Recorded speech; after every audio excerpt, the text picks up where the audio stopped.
প্রিয় ফুটবল ফ্যানরা, আপনারা গতকাল রাত্রে যারা খেলা দেখছেন তারা অবশ্যই বুঝতে পারছেন ঘটে গেছে এক অবিস্মরণীয় ঘটনা।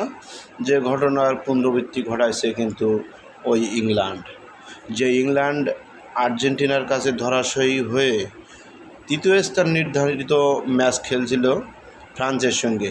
সেই ফ্রান্সের যে কয়টা গোল দিয়েছে প্রায় 7 কাছাকাছি। আপনারা যারা দেখছেন তারা বুঝছেন যে 2 মিনিট থেকে শুরু করে তারা গোলের বন্যা বয়ে গেছে। অবশ্যই বলা যায় যে গতকালকে ফ্রান্সও 7 খাইছিল, কিন্তু একটি মাত্র গোল, যে গোলটা 19 মিনিটের গোলটা কিন্তু বাজেয়াপ্ত হয়ে যায় অফসাইডের কারণে। যাই হোক, এটা আমি বলবো যে দ্বিতীয় দল হিসাবে 7 খায়নি ফ্রান্স। এটা আপনারা যারা খেলা দেখছেন তারা বুঝতে পারছেন। একটি গোল কিন্তু দিলে ইংল্যান্ড দিতে পারত, কিন্তু তারা আরেকটি দলের পুনরাবৃত্তি সাক্ষী হতে চায়নি, যে 7 পার্টি।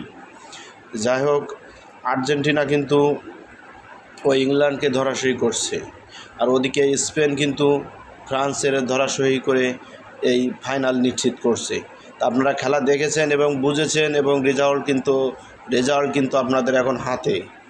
আর বুঝতে বাকি নাই, এখন আল্লাহ যদি সহায়তা করে থাকে তাহলে কিন্তু 100% নিশ্চিত যে আর্জেন্টিনার হাতে উঠতে যাচ্ছে এবার 2026 ফিফা ওয়ার্ল্ড কাপ। সকলে আজ রাত 1টার সময় খেলাটি দেখবেন এবং খেলাটি আনন্দের সহিত উপভোগ করবেন। কোথাও কেউ জ্ঞানজাম সৃষ্টি করবেন না, কারণ ব্রাজিল ফ্যানরা কিন্তু এখন মাথা খারাপ।